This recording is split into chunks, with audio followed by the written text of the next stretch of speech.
옛날 옛적 산으로 둘러싸인 충청북도의 작은 마을 단양에는 사람들의 생활과 신앙이 자연과 깊은 연관을 맺고 있었다. 단양의 주민들은 산속에 깃든 영혼과자연의 신에게 경의를 표하며 그들의 축복을 받아 낚시나 사냥 그리고 농사를 지었다. 그 중에서도 산신령 이야기는 모르는 사람이 없을 정도로 널리 알려져 있었다. 이야기의 주인공은 단양의 하얀 강가에 자리 잡아 나름대로 풍요로운 삶을 살아가던 어부 김씨였다. 그는 매일 아침 해가 뜨기 전 강으로 나가 물고기를 낚아 생계를 이어갔다. 어느 날 새벽 김씨는 평소보다 조금 더 일찍 강에 나가 보기로 했다. 강가는 안개가 자욱했지만 그는 평소처럼 돌보가를 던졌다. 어느 순간 물속에서 튼실한 저항감이 느껴졌다. 김씨는 힘껏 돌보가를 당겼고 결국 그물에 걸린 것은 보통 물고기가 아니었다. 그것은 아름다운 비늘을 가진 커다란 잉어였다. 잉어의 비늘은 무지갯빛으로 반짝였고 김씨는 처음으로 보는 광경에 넋을 잃었다. 그러나 잉어의 눈빛에서 마치 인간의 그것처럼 지혜롭고 신비로운 느낌이 전해왔다. 김씨는 그 잉어가 단순한 물고기가 아님을 직감했다. 그래서 그는 잉어를 놓아주기로 결심했다. 그 순간 잉어가 물속으로 사라지면서 김씨는 주변의 지형이 이상할 만큼 고요해진 것을 느꼈다. 그때 어디선가 들려오는 목소리가 있었다. 고맙소 인간이여, 나는 이 산의 신이오. 당신의 선의와 배려에 고마운 마음을 담아 당신에게 복을 내려주겠소. 산신령의 목소리에 깜짝 놀란 김씨는 무릎을 꿇고 겸허한 마음으로 감사의 말을 전했다. 그리고는 그의 매일의 일상에 감사하며 산신령의 축복을 받는 듯한 느낌과 함께 강으로 돌아왔다. 그 후로 김씨의 그물에는 누구나 탐낼 만한 커다란 물고기가 가득했다. 더불어 단양 강가의 물고기들은 더욱 풍성해졌고 마을 사람들은 감사의 마음으로 산신령에게 자주 제사를 올리곤 했다. 이후에도 김씨는 늘 산신령이 은혜를 기억하며 조용히 살았다. 그리고 자연에 대한 존경과 조화의 중요성을 알렸다. 이러한 이야기는 단양 주민들 사이에 단순한 전설이 아닌 자연과 함께 살아가는 지혜를 알려주는 중요한 교훈으로 전해 내려왔다. 김씨의 운이 좋아진 것이 그저 우연이 아니라 자연과 공존하고 그에 감사하는 마음을 가지는 것이 얼마나 중요한지를 깨닫게 해준 이야기였던 것이다. 두 번째 이야기. 옛날 깊고도 푸른 울산의 바다에는 수많은 해녀들이 물질을 하며 생계를 이어가고 있었다. 그 중에서도 특히 유명했던 한 해녀가 있었으니 그녀의 이름은 바로 순덕 할머니였다. 순덕 할머니는 남다른 잠수 실력을 지녔고 일반 해녀들의 2배가 넘는 시간 동안 물속에서 버틸 수 있었다고 전해진다. 순덕 할머니는 고운 인심과 강한 책임감으로 마을 사람들에게 큰 신뢰를 얻고 있었다. 어느 날 그녀가 여느 때처럼 바다를 누비던 중 갑작스럽게 날씨가 변하며 거센 폭풍우가 몰아쳤다. 다른 해녀들은 급히 물 밖으로 나왔지만 순덕 할머니는 그날따라 유난히 많은 물고기떼를 만나 그물질을 놓칠 수 없었다.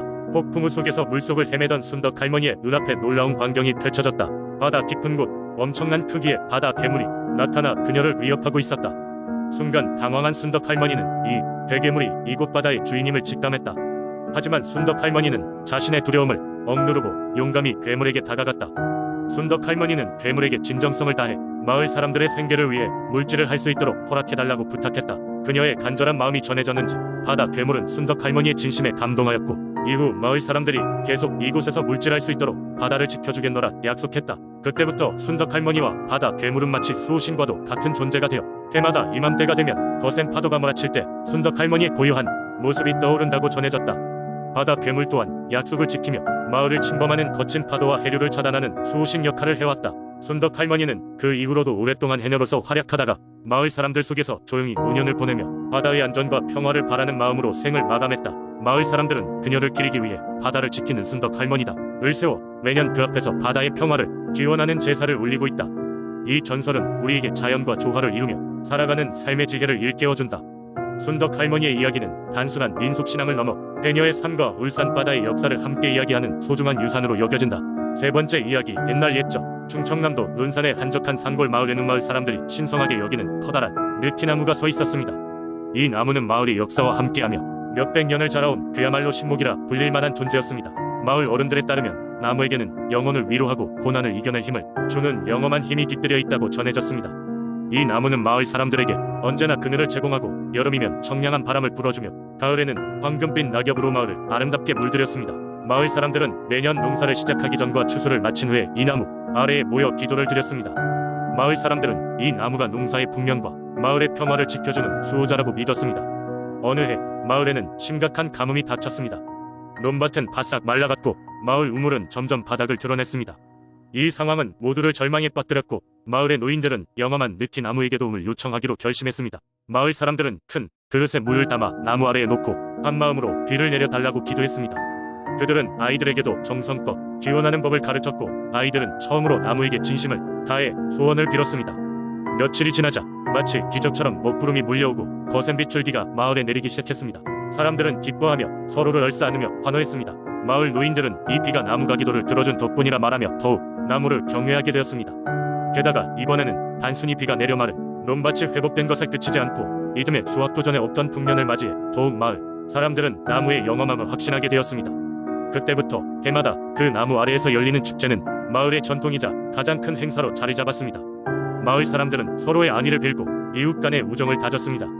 세월이 흐르고 시대가 바뀌어도 그 나무는 여전히 마을 중앙에 굳건히 서서 사람들에게 희망과 안식을 주고 있습니다. 논산의 이 작은 마을은 나무의 영험한 기운 덕분에 언제나 행복과 번영 속에 있습니다. 이 나무는 단순한 자연물이 아니라 사람과 자연 그리고 하늘과 땅을 이어주는 신성한 연결고리로 남아 있습니다. 네 번째 이야기. 오래전 성남에는 백호라는 신령스러운 용맹한 호랑이가 살고 있었다. 이 호랑이는 마을 사람들에게 존경받고 신뢰를 받으며 마을의 수호신 역할을 했다. 이 호랑이는 밤이 되면 마을 언덕 위에서 모습을 드러내어 달빛 아래 백발이 눈부시게 빛났다고 전해진다. 백호는 특히 마을의 아이들을 좋아했다. 자주 마을 주변을 거닐며 아이들이 안전하게 놀 수 있도록 보호했고 아이들은 그 곁에 있어도 전혀 두려워하지 않았다. 어느 날 성남 마을에 위기가 닥쳤다. 마을 근처 산에서 나타난 괴물 같은 야생 짐승이 마을을 위협하기 시작한 것이다. 마을 사람들은 많은 밤을 잠 못 이루며 두려워했다. 이 이야기를 들은 백호는 즉시 그 짐승과 맞서기로 결심했다. 그날 밤 백호는 언덕을 넘어 괴물이 잠복하고 있는 숲으로 들어갔다. 한참을 숲을 헤매던 백호는 드디어 괴물과 마주쳤다. 괴물은 크고 두려움을 주는 존재였으나 백호는 조금도 물러서지 않았다. 백호는 용맹하게 괴물에게 달려들어 치열한 싸움을 벌였다. 밤새도록 울부짖음과 싸움 소리가 숲에서 울려 퍼졌고 마을 사람들은 안타까운 마음으로 그 소리를 듣고 있었다. 이윽고 새벽이 되었고 싸움은 마침내 끝이 났다. 피투성이가 된 백호는 마을로 돌아왔다. 괴물은 그 자리에서 물러갔고 더 이상 마을을 위협하지 않았다. 하지만 백호는 많이 지친 상태였다. 마을 사람들은 백호를 맞이하며 정성껏 돌봤다. 백호는 얼마 지나지 않아 힘을 회복했고 마을 사람들은 가을 수확 축제를 백호에게 감사의 표시로 헌정했다. 백호는 그 후로도 마을을 지켰고 마을 사람들은 백호를 성남의 수호신으로 숭배하게 되었다. 이 이야기는 지금까지도 성남에서 전해 내려오며 백호의 강인한 정신과 마을을 사랑하는 마음은 성남 사람들의 가슴속 깊이 새겨져 있다. 이는 단지 하나의 전설일 뿐이지만 때때로 마을 사람들은 밤하늘을 빛나는 달빛 아래 우뚝 선 언덕을 바라보며 백호의 형상을 상상하곤 한다. 그것은 그들의 신앙과 공동체 의식의 상징이자 현재와 미래를 지키고 나아가게 하는 힘이 되었다. 다섯 번째 이야기. 옛날 옛적 남원의 한 마을에 살고 있던 영식이라는 청년이 있었다. 그는 성실하고 근면했지만 매사에 운이 따르지 않아 늘 가난에 시달리고 있었다. 영식은 그동안 마을을 돌보는 어르신들로부터 지리산에는 산신령이 살고 있으며 그 산신령은 모든 생명체의 안녕을 지켜준다는 이야기를 들었다. 그러나 사람들과는 좀처럼 소통하지 않고 오직 자신의 마음에 드는 사람에게만 모습을 드러낸다고 했다. 영식은 지푸라기라도 잡는 심정으로 지리산에 올라 산신령을 만나보기로 결심했다. 그는 새벽 일찍 일어나 몇 날 며칠을 밤낮으로 지리산을 누비며 산신령에게 자신의 진심과 사연을 전했다. 지칠 줄 모르는 그의 노력과 순수한 마음에 감동한 산신령은 드디어 영식 앞에 나타나 주었다.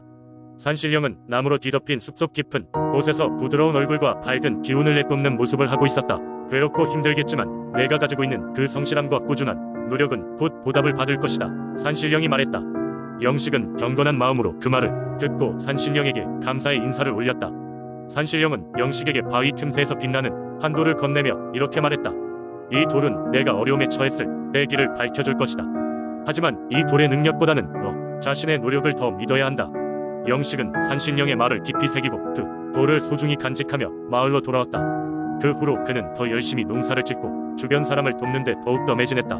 어느 날 그의 밭에서 농사를 지으며 문득 힘겨운 상황에 처해 있을 때 그는 산신령이 준 돌을 꺼내 들고 잠시 쳐다보았다. 그러자 마음이 차분해지고 문제 해결에 실마리가 하나둘씩 보이기 시작했다. 그 후로도 영식은 산신령이 보여준 길을 따라 희망과 노력으로 삶을 개척해 나갔다. 마을 사람들 역시 그의 진심 어린 행동과 성실함에 감동받아 함께 씨앗을 심고 풍성한 수확을 거두기 시작했다. 영식과 그의 마을은 점차 번창하게 되었고 지리산 산신령에 대한 이야기는 마을 사람들 사이에서 더욱 깊이 자리 잡게 되었다. 영식은 자신의 경험을 바탕으로 사람들에게 산신령의 지혜와 은총을 전하며 남은 생을 살았다고 한다. 그리하여 오늘날에도 남원 사람들은 지리산 산신령이 자신들을 지켜주리라는 믿음을 간직하며 생활하고 있다. 산신령과 그 인연은 단지 한 개인의 이야기를 넘어 마을 전체의 신앙이 되어 사람들에게 강한 유대와 공동체 정신을 심어주고 있다.